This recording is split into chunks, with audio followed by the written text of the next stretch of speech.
സ്നേഹമുള്ളവരെ, ഞാനിപ്പോൾ നിൽക്കുന്നത് വത്തിക്കാനിലെ സെൻറ്റ് പീറ്റേഴ്സ് സ്ക്വയറിലാണ്.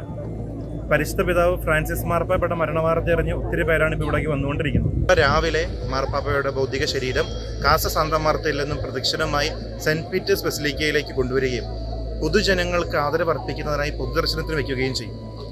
വെള്ളിയാഴ്ച വൈകുന്നേരം വരെ ഈ സൗകര്യം ഉണ്ടായിരിക്കുന്നതാണ്. പരിശുദ്ധ പിതാവ് ഫ്രാൻസിസ് മാർപ്പാപ്പയുടെ മൃതസംസ്കാര ചടങ്ങുകൾ ശനിയാഴ്ച രാവിലെ 10 മണിക്ക് കുർബാനയോടുകൂടിയാണ് ആരംഭിക്കുന്നത്. തുടർന്ന് ഫ്രാൻസിസ് മാർപ്പാപ്പയുടെ ആഗ്രഹപ്രകാരം മാർപ്പാപ്പയ്ക്ക് ഏറ്റവും പ്രിയപ്പെട്ട സാന്താ മരിയ മജോര ബസിലിക്കയിലാണ് അടക്കം ചെയ്യുന്നത്. പാവങ്ങളെ സ്നേഹിച്ച, അതിർത്തികൾക്കപ്പുറത്തേക്ക് കാരുണ്യത്തിൻ്റെ സന്ദേശം പ്രവൃത്തി കൊണ്ടും വാക്കുകൊണ്ടും എത്തിച്ച നമ്മളിൽ ഒരാളായ നമ്മുടെ പ്രിയപ്പെട്ട ഫ്രാൻസിസ് മാർപ്പാപ്പയ്ക്ക് വേണ്ടി നമുക്ക് പ്രാർത്ഥിക്കാം.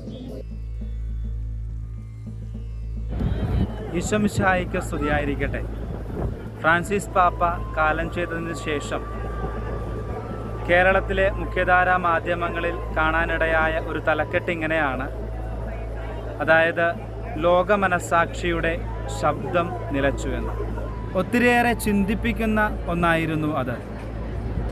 ജനഹൃദയങ്ങളിൽ ഫ്രാൻസിസ് പാപ്പായ്ക്കുണ്ടായിരുന്ന ആ ഒരു സ്ഥാനം വിളിച്ചോതുന്ന ഒന്നാണ് ഇന്ന് ഈ സെയിൻറ്റ് പീറ്റേഴ്സ് സ്ക്വയറിലേക്ക് കടന്നു വരുന്ന നാം ഈ കാണുന്ന ഈ ജനക്കൂട്ടമൊക്കെ. ഞാൻ ഇവിടെ ഒരു ഇടവകയിൽ, ഒരു ഇറ്റാലിയൻ ഇടവകയിൽ സേവനമനുഷ്ഠിക്കുകയാണ്. ഫ്രാൻസിസ് പാപ്പയുടെ ആ ഒരു വിയോഗ വാർത്ത അറിഞ്ഞ ഉടനെ തന്നെ ഇടവകയിലുണ്ടായിരുന്ന അനവധി ആളുകൾ ദേവാലയത്തിലേക്ക് കടന്നു വരികയും ഫ്രാൻസിസ് പാപ്പയുടെ ആത്മാവിന് വേണ്ടിയിട്ട് പ്രാർത്ഥിക്കുകയുമൊക്കെ ചെയ്യുകയുണ്ടായി. ഇതൊക്കെ നമുക്ക് മുന്നിൽ വ്യക്തമാക്കുന്നത് ഇതാണ്: ഫ്രാൻസിസ് പാപ്പയ്ക്ക് ജനഹൃദയങ്ങളിൽ ഉണ്ടായിരുന്ന ആ ഒരു ഇടം. ഫ്രാൻസിസ് പാപ്പ ഒരിക്കൽ ഇങ്ങനെ പറയുകയുണ്ടായി: ഈ ലോകത്തിൽ എന്തു വേണമെങ്കിലും നിങ്ങൾക്ക് പൈസ കൊടുക്കണം, പക്ഷേ ഫ്രീ ആയി കിട്ടുന്ന ഒരു കാര്യം മാത്രമേ ഉള്ളൂ, അത് ക്രിസ്തുവിൻ്റെ സ്നേഹമാണ്. ഇങ്ങനെ ക്രിസ്തു നൽകുന്ന ആ ഒരു സ്നേഹം ഈ ഭൂമിയിൽ ആവോളം ആസ്വദിച്ച് ഫ്രാൻസിസ് പാപ്പ കടന്നു പോവുകയാണ്. ക്രിസ്തു സ്നേഹത്തിന് നമുക്കെല്ലാവർക്കും ഒരു സാക്ഷിയായിക്കൊണ്ട് ഫ്രാൻസിസ് പാപ്പ കടന്നു നീങ്ങുകയാണ്. നമുക്കെല്ലാവർക്കും ഫ്രാൻസിസ് പാപ്പയുടെ ആത്മാവിന് വേണ്ടിയിട്ട് ആത്മാർത്ഥമായി പ്രാർത്ഥിക്കാം. ദൈവം എവരെയും അനുഗ്രഹിക്കട്ടെ. ആമേൻ. നമ്മുടെ പരിശുദ്ധ പിതാവ് ഫ്രാൻസിസ് പാപ്പയുടെ വിയോഗ വാർത്ത ഞാൻ ആദ്യമായി അറിയുന്നത് സാന്താ മരിയ മജോറെ എന്ന ബസിലിക്കയുടെ സാലോസ് പോപ്പുളി റൊമാനി എന്ന ചാപ്പലിൽ വിശുദ്ധ ബലിയിൽ സംബന്ധിച്ചുകൊണ്ടിരിക്കുമ്പോഴാണ്. മാർപ്പാപ്പ ദിവംഗതനായി എന്നുള്ള സന്ദേശം ഏപ്രിൽ 21 ഏകദേശം ഇറ്റാലിയൻ സമയം 10:30 മണിയോടുകൂടെ ആ ദേവാലയത്തിൽ അനൗൺസ് ചെയ്യുമ്പോൾ അത് കേട്ട് നിന്നിരുന്ന എനിക്കും അതുപോലെ അവിടെ ഉണ്ടായിരുന്ന മറ്റുള്ളവർക്കും അത് വിശ്വസിക്കുവാനായിട്ട് ഏറെ ബുദ്ധിമുട്ടായിരുന്നു. കാരണം മാർപ്പാപ്പയെ കാണുകയും അദ്ദേഹത്തിൻ്റെ ഈസ്റ്റർ സന്ദേശം ശ്രവിക്കുകയും ചെയ്തിട്ട് ഏകദേശം 24 മണിക്കൂറുകൾ പിന്നിടുന്നതിന് മുൻപ് തന്നെ മാർപ്പാപ്പ ദിവംഗതനായി എന്ന് ആർക്കും വിശ്വസിക്കാൻ സാധിക്കുമായിരുന്നില്ല. ഏറെ ദുഃഖത്തോടു കൂടിയാണ് ഈ വാർത്ത കേട്ടത് എങ്കിലും തൻ്റെ ഭൗതിക ശരീരം അടക്കം ചെയ്യണമെന്ന് മാർപ്പാപ്പ ആഗ്രഹിച്ച അതേ ദേവാലയത്തിൽ, അതേ ചാപ്പലിൽ വെച്ചിട്ട് മാർപ്പാപ്പയുടെ വിയോഗ വാർത്ത അറിയുവാനും ബലിമധ്യേ അദ്ദേഹത്തിന് വേണ്ടി പ്രാർത്ഥിക്കുവാനും സാധിച്ചത് വലിയൊരു ദൈവനിയോഗമായിട്ട് എനിക്ക് തോന്നി.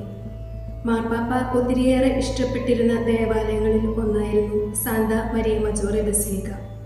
തൻ്റെ എല്ലാ ഔദ്യോഗിക യാത്രകൾക്കും മുൻപും ശേഷവും അദ്ദേഹം ഈ ദേവാലയത്തിൽ വന്ന് പ്രാർത്ഥിക്കുമായിരുന്നു. ആശുപത്രി കിടക്കയിൽ നിന്ന് സെൻറ്റ് പീറ്റേഴ്സ് ബസിലിക്കയിലേക്ക് പോകുന്നതിന് മുൻപ് തന്നെ മാർപ്പാപ്പ ഈ ദേവാലയത്തിൽ വരികയും മാതാവിൻ്റെ തിരുസ്വരൂപത്തിന് മുൻപിൽ പൂക്കൾ അർപ്പിച്ച് പ്രാർത്ഥിക്കുകയും ചെയ്തിരുന്നു.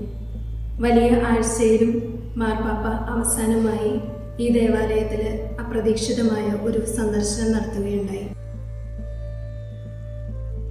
സ്നേഹമുള്ളവരെ, നമ്മുടെ സഭയുടെ പരമാധികാരി നമ്മളിൽ നിന്ന് വേർപിരിഞ്ഞ ദിവസമാണ്. വളരെ ദുഃഖമുണ്ടെങ്കിലും ഒരുപക്ഷെ സഭയെ ഇത്രയും മനോഹരമായി നയിച്ച് ഒരു വ്യത്യസ്തത സഭയിലേക്ക് കൊണ്ടുവരുവാനായിട്ട്, പാവങ്ങളോടുള്ള സ്നേഹം പുലർത്തുവാനായിട്ട് ഫ്രാൻസിസ് മാർപ്പാപ്പയ്ക്ക് സാധിച്ചു. ഇപ്പോൾ സാന്താ മാർത്ത ചാപ്പലിൽ കയറി മാർപ്പാപ്പയുടെ മൃതദേഹം കാണുവാനായിട്ടുള്ള അവസരം ലഭിച്ചു. അത് ഏറ്റവും വലിയൊരു ഭാഗ്യമായിട്ട് കാണുകയാണ്. ഞാനിപ്പോൾ എൻ്റെ ഓർമ്മയിലേക്ക് കടന്നു വരുന്നത് ഞാൻ സെമിനാരി വിദ്യാർത്ഥിയായിരിക്കുമ്പോൾ മാർപ്പാപ്പയെ തിരഞ്ഞെടുത്ത അവസരമാണ്. മാർപ്പാപ്പയെ തിരഞ്ഞെടുക്കുന്ന അവസരത്തിൽ സെമിനാരിയിൽ നിന്ന് ആ സമയത്ത് ഇവിടെ ആയിരിക്കുവാനായിട്ടുള്ള ഭാഗ്യം ലഭിച്ചു. മാർപ്പാപ്പയുടെ ആദ്യത്തെ ആശീർവാദം വാങ്ങിക്കുവാനുള്ള ഭാഗ്യം ലഭിച്ചു. അതോടൊപ്പം തന്നെ 2014 ഈസ്റ്ററിന് മാർപ്പാപ്പയുടെ കൂടി വിശുദ്ധ കുർബാനയിൽ ഡീക്കനായിട്ട് സേവനമനുഷ്ഠിക്കുവാനായിട്ട് സാധിച്ചു. അന്ന് മാർപ്പാപ്പ കണ്ടപ്പോൾ പറഞ്ഞ കാര്യം ഇപ്പോഴും എൻ്റെ ഓർമ്മയിലേക്ക് കടന്നു വരികയാണ്. നോൺ അബിയാത്തെ പൗര പ്രതിക്കാത്തിൽ വാഞ്ചല്ലോ, നിങ്ങൾ ഭയപ്പെടേണ്ട, വചനം നല്ലതുപോലെ പറയുക എന്നുള്ളതാണ് മാർപ്പാപ്പ പറഞ്ഞത്. എപ്പോഴും പാവങ്ങളോടുള്ള കരുതലും ഉണ്ടായിരിക്കണം, ജനങ്ങളെ കൂടെ നിർത്തുക, ഒരുമിച്ച് ചേർക്കുക എന്നാണ് മാർപ്പാപ്പ അന്ന് എന്നോട് പറഞ്ഞത്. ആ ഒരു കാര്യം മാർപ്പാപ്പയിലുടനീളം തൻ്റെ ജീവിതത്തിലുടനീളം കാണുവാനായിട്ട് സാധിച്ചു. അത് ജീവിച്ച വ്യക്തിയാണ്. ആ ഓർമ്മ ജീവിതത്തിലേക്ക് കടന്നു വരുമ്പോൾ ഞാൻ ഇപ്പോൾ വൈദികനായിട്ട് 11 വർഷത്തോളം കഴിഞ്ഞു.